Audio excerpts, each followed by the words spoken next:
Assalamualaikum warahmatullahi wabarakatuh. Alhamdulillahilladzi arsala rasulahu bil huda wa dinil haqq liyuzhirahu 'alad dini kullihi walau karihal kafirun. Asyhadu an la ilaha illallah wa asyhadu anna Muhammadan abduhu wa rasuluhu la nabiyya ba'da.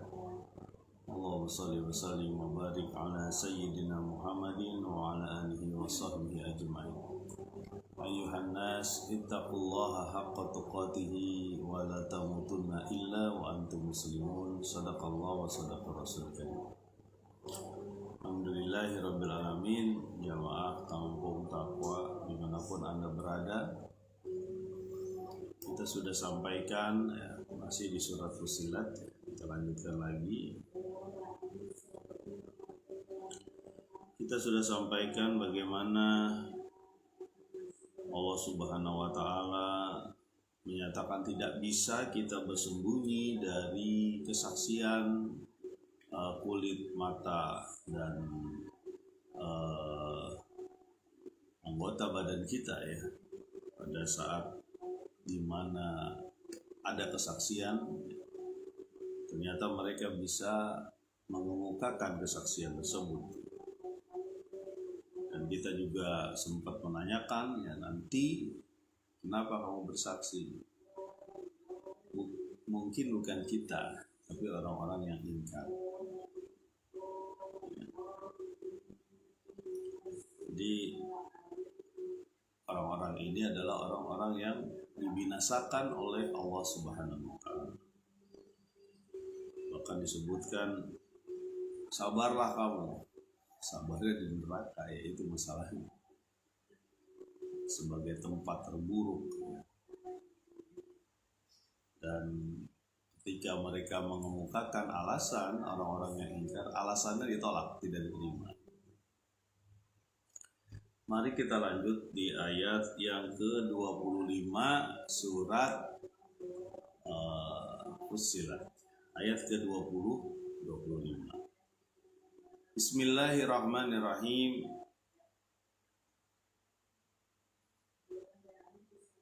Wa qayyadna lahum qurana fazayyanu lahum ma baina aydihim wa ma khalfahum wa haqqa alaihimul qawlu fi umamin qad khalat min qablihim minal jinni wal ins innahum kanu khasirin. Dan sudah kami tetapkan bagi mereka teman-teman yang memandang, yang menghiasi atau memandang baik bagi mereka apa yang ada di hadapan mereka dan apa yang ada di belakang mereka. Dan telah tetap ketetapan, telah berlalu ketetapan bagi mereka seperti umat-umat terdahulu sebelum mereka, dari golongan jin dan golongan manusia, sesungguhnya mereka orang-orang yang merugi. Nah, ini satu pernyataan dari Allah Subhanahu wa Ta'ala bahwa orang brengsek itu temannya orang brengsek. Orang yang ingkar kepada Allah, yang sudah diketahui bahwa hatinya adalah hati yang busuk, yang rusak, mereka akan ditemani oleh orang-orang termasuk makhluk lain ya, jin ya. Manusia dan jin yang memang busuk juga, yang rusak. Dan ciri-ciri mereka adalah teman-teman ini menganggap baik perbuatan buruk mereka. Satu bentuk kamuflase atau penghiasan pada sesuatu yang memang tidak diridhoi Allah Subhanahu wa Ta'ala. Jadi disebutkan wa qayyadna lahum qurana fazayyanu, ya, telah ditetapkan bagi mereka orang-orang yang ingkar ini teman-teman yang brengsek juga, yang rusak juga. Ya, orang brengsek ditemani dengan orang brengsek.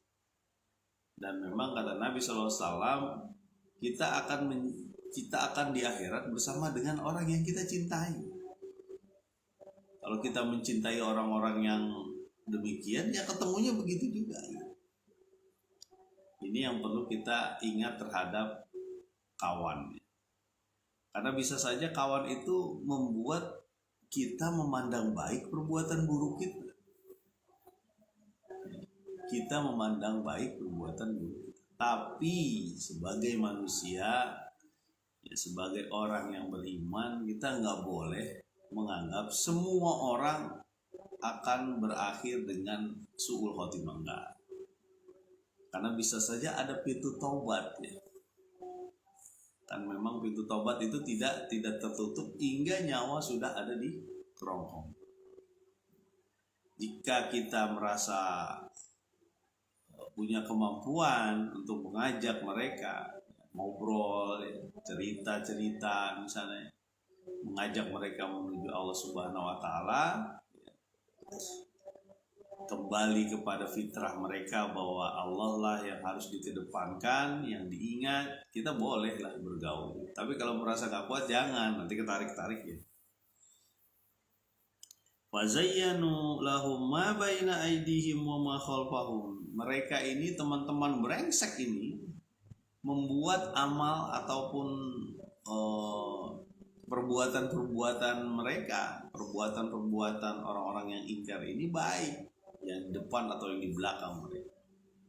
Jadi masa depan dan masa lalu mereka dianggap baik-baik saja sama mereka, sama orang-orang yang menemani orang-orang brengsek.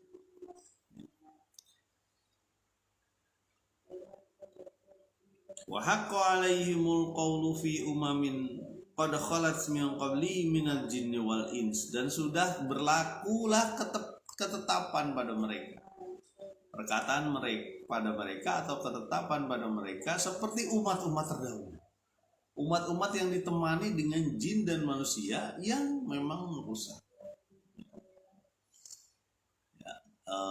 Bentuknya seperti apa kita nggak tahu, tapi memang yang kasat mata ada umat-umat yang ditemani oleh manusia juga yang merusak, bukan manusia yang baik. Dan umat-umat terdahulu sudah pernah begitu. Ada yang memandang baik tubuhnya, ya kemarin kita sampaikan, mana yang lebih kuat dari kami, mana yang lebih kuat dari kami, menantang begitu terhadap Rasul. Tapi dengan ada yang karena suara saja, ada yang karena dihujani batu, ada yang digoncang bumi, hilang sama sekali. Bekas-bekasnya aja yang kelihatan, masih ada bekas-bekasnya.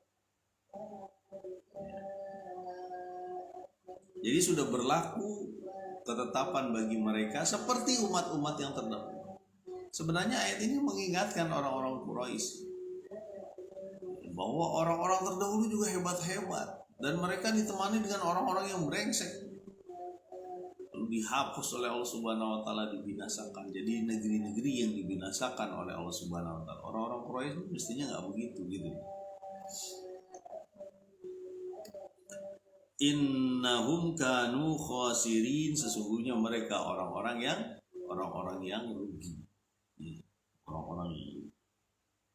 Jadi udah berlaku tuh ketetapan mereka. Nah, sekarang pertanyaannya, apakah ada orang-orang seperti itu di zaman sekarang atau zaman yang akan datang?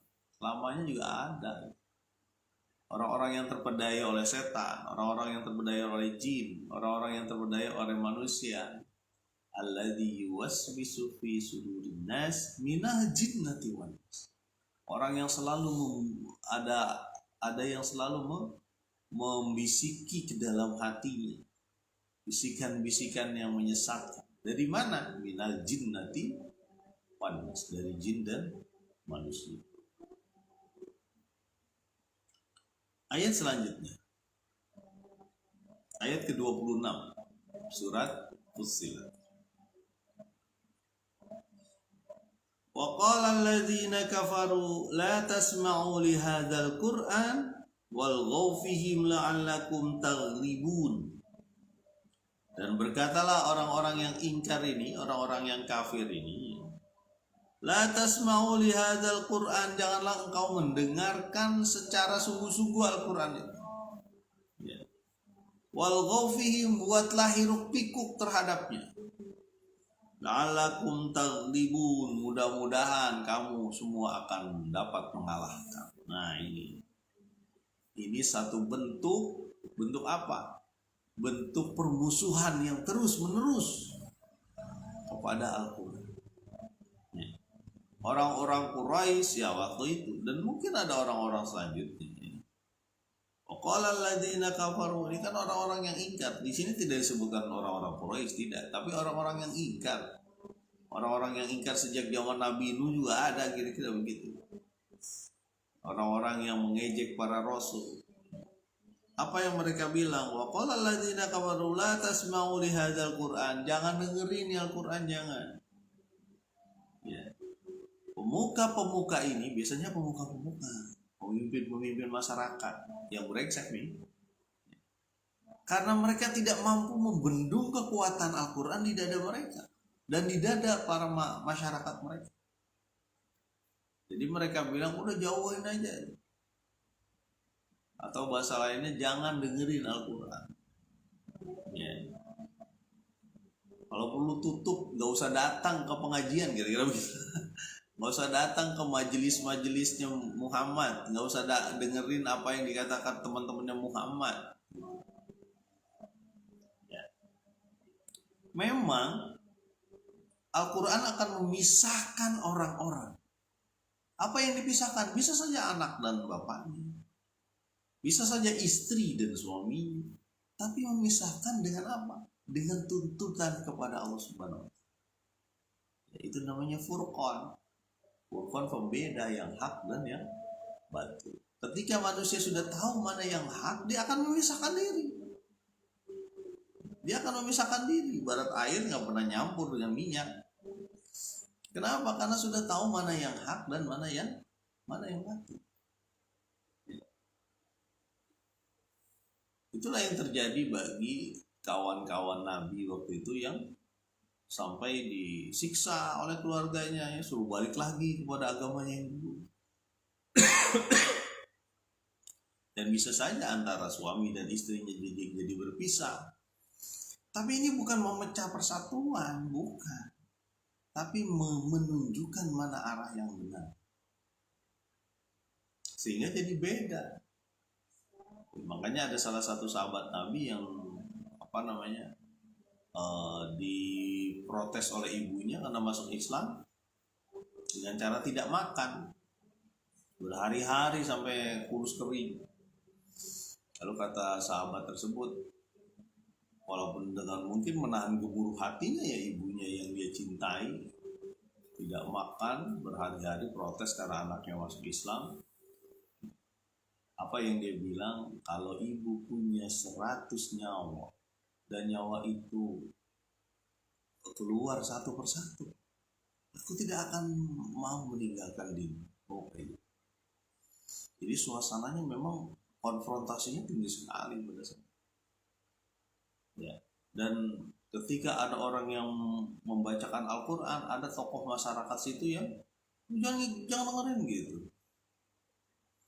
Dan ada tambahan lagi, bukan cuma melarang masyarakat tidak mendengarkan Al-Quran, ya agar tidak mendengarkan Al-Quran, wal ghaufi, maka ya kata mereka menyebutnya, buatlah hiruk pikuk terhadapnya. Apa sih hiruk pikuk Pak? Maksudnya kacaukan gitu. Boleh pakai syair, carilah syair-syair mana gitu, kacaukan biar kita juga bisa kayak gitu. Mau syair-syair macam-macam lah dari negeri-negeri mana dikacaukan lah. Supaya orang tidak mendengar Al-Quran dengan sungguh-sungguh. Tapi semuanya itu hilang. Ya, Al-Quran tetap terus sampai sekarang. Karena yang disentuh oleh Al-Quran adalah fitrah hati manusia. Pertama-tama disentuh kepada orang-orang apa? Orang-orang yang tertindas, orang-orang duafa, orang-orang yang miskin, bahkan para budak. Bukan berarti yang tidak tertindas tidak tersentuh lah. Itu Abu Bakar tersentuh. Dia orang-orang hebat, orang-orang kaya lah, termasuk Utsman. Tersentuh juga karena itu menyentuh manusia. Yang mengatakan ini Robnya manusia, penciptanya manusia. Jadi wajar kalau manusia itu tersentuh. Ada satu, saya kemarin sempat melihat itu, ada seorang mungkin salah satu intelektual non muslim yang menyatakan pada saat itu ketika ada serangan 11 September di New York di Amerika waktu itu, mereka bertanya, kamu pernah membaca Al-Quran nggak? Kalau kita menyangka orang Islam yang menjadi teroris misalnya, kamu pernah membaca Al-Quran nggak? Di suatu forum itu, atau mengetahui artinya? Mereka menjawab enggak. Kamu juga yang menanya juga enggak juga. Jadi artinya apa? Ada orang-orang yang menuduh kaum muslimin untuk perbuatan-perbuatan seperti itu, tapi mereka sendiri tidak pernah melihat. Emang dianjurkan dalam Al-Quran, tidak pernah membaca itu. Jadi memang yang namanya ketika Al-Quran dibacakan, dia kan narik kayak magnet. Pak, tapi kita sering dengerin orang baca Quran tapi nggak ada rasanya Pak di hati kita. Berarti ada masalah tuh, segera perbaiki hati. Nah, masalahnya adalah di sini ada peran orang-orang yang berusaha mengacaukan. Jadi udah ada dari zaman dulu. Dari zaman Nuh tuh udah ada provokasi-provokasi untuk tidak mengikuti Nuh, tidak mengikuti Musa, tidak mengikuti Isa. Apalagi Muhammad SAW adalah final messengers ataupun terakhir, utusan terakhir, yang dia akan menjadi nabi penutup untuk seluruh umat. Ujian cobaannya pasti berat. Kita tahu bagaimana Umar bin Khattab mengambil suhuf yang sedang dibaca oleh adiknya, dan sebelumnya dia marah besar bahwa adiknya Fatimah yang malah masuk Islam padahal dia mau membunuh Muhammad. Ketika dia baca surat Toha, dia masuk ke dalam hatinya, lalu berusaha untuk menemui Muhammad SAW. Jadi memang Al-Quran itu punya pengaruh. Terus ada orang-orang yang berusaha ngacoin. Ada yang mempertanyakan masalah jilbab misalnya. Jilbab itu kan budaya Arab, bukan budaya Nusantara. Kayak gitu. Padahal Nusantara ini mayoritas Muslim. Dan gak ada yang rugi juga. Yang mau pakai jilbab dia, ngapain rugi-rugi? Ada yang mempertanyakan gitu. Ada juga yang mempertanyakan masalah zakat, masalah sedekah. Kenapa kita harus sedekah?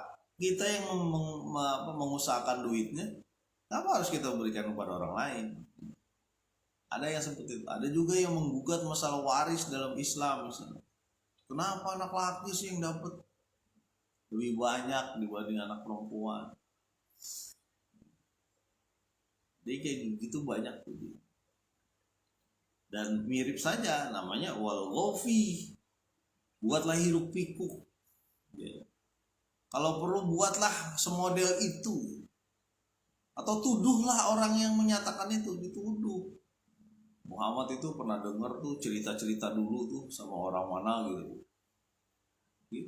Tapi ada salah satu hikmahnya ya. Nabi Muhammad SAW itu dijaga oleh Allah tidak bisa baca.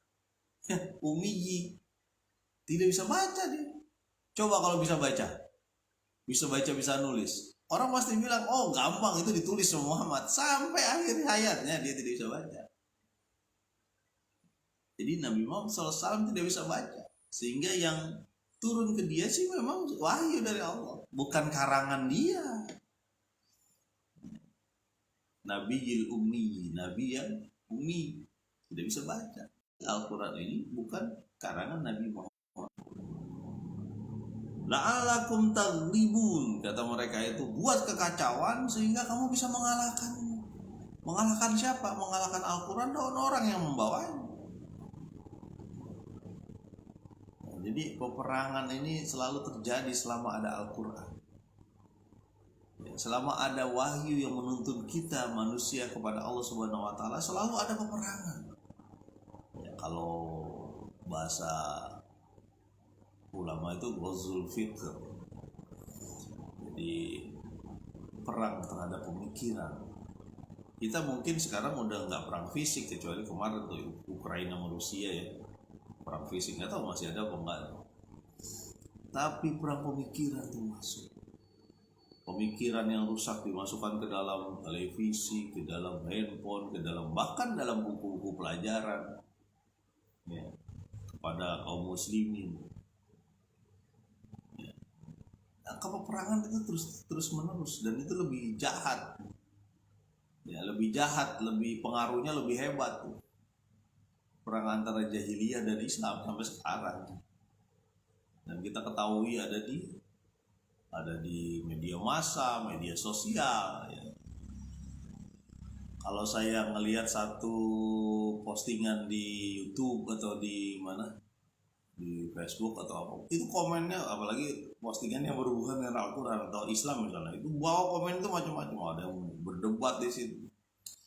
Nanti kan ada orang-orang yang nggak percaya, atau ada orang-orang yang pengen membuat keraguan-raguan terhadap postingan-postingan Islam, postingan-postingan yang berusaha mengajak orang kepada Allah Subhanahu wa taala. Dan itu sesuatu yang ya lumrah ya. Kenapa? Karena mereka juga akan berusaha mempengaruhi orang. Ini sudah ada ayatnya bahwa ada orang-orang yang mempengaruhi, jangan sampai mendengarkan. Nauzubillah.